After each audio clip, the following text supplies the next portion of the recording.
All right, so what I've got here is a short video on how to do calibration with XSACT when the starting parameters are quite far off.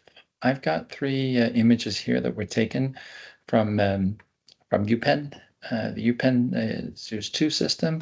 We've got silver BN8, we've got a brighter, longer exposure silver BN8, and then we've got Lab 6. And under normal circumstances, those would be calibratable using the calibration feature in here. And let's work with Lab 6 first. We would normally choose a selection here, automatic selection of points, but it fails to do that. It tells us down here that the calibration has failed. And the reason is that the sample to detector distance is about a factor of 2.5 off. And so it can't associate these rings with any known rings of Lab 6. So we have to help it. We're going to generate a new group, and we're going to tell it to look at this ring here. Going to give it a couple of points to go by. There, there, and there. And then we're going to ask it to calibrate.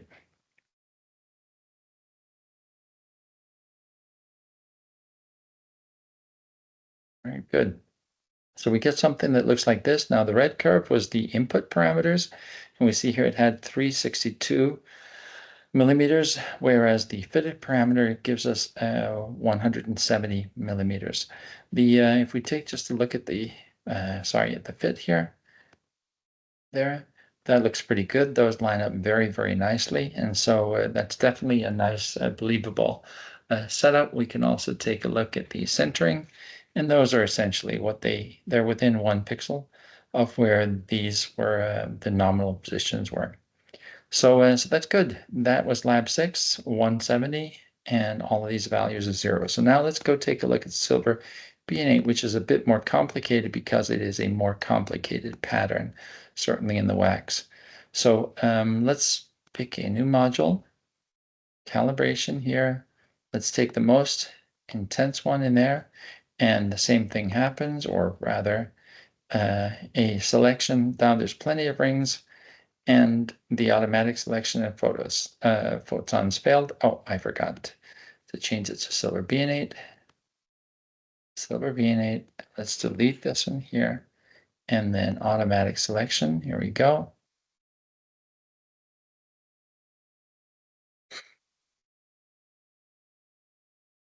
And it selects a number of rings. And some of those look nice and good. But basically, we've got lots of first order rings coming in here. We've got lots of second order rings here. It's just no good.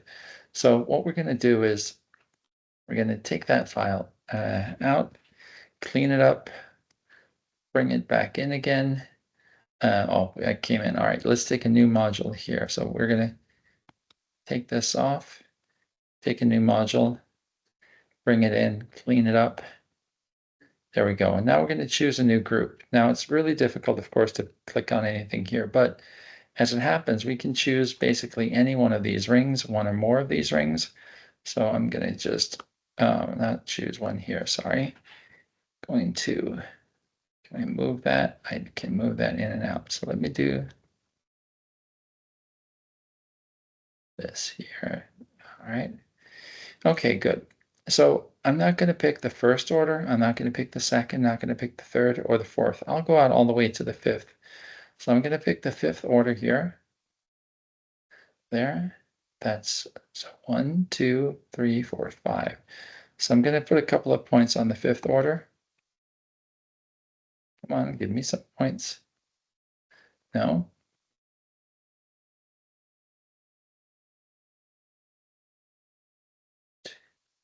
One, 2, 3, 4, 5. All right, it's obviously not collaborating with me. I'm going to try it again and see if there. So for the fifth order, when I choose a point, there we go. So is that 1, 2, 3, 4, 5? Yes.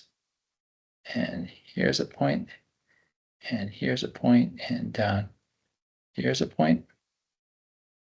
And if I want, I can choose another group, 6 points here. So I'm going to choose that on the 6th here, here, here. All right, that should be enough. And I'm going to calibrate that. Now, of course, it's important that I get the correct order in there. And here again, the first order is basically hidden. So it's 1, 2, 3, 4, 5, 6. And that certainly didn't do a good job, I think. Let me see here. Oh, because I was looking at silver B&8 again. Sorry. Let me go back, and so I'll delete this here. There we go. We'll put this one back in there. We'll take these. I guess they're still good, actually. Let me zoom in and see.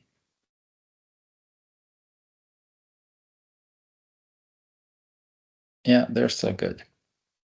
So I don't want to touch the automatic selection, but I'll go down here, try to calibrate that. And there we go. So I get 171. So very, very close, within 1 millimeter to the other setup. And if I choose to bring that into a setup where I can see a bit more closely, I can actually see that I get a really nice lineup of the orders. Let me zoom in further here. There we go. Those all line up beautifully with those lines, and I'm done. So that's basically it. I've gone from something that was off by about factor of 2.5, maybe even 3.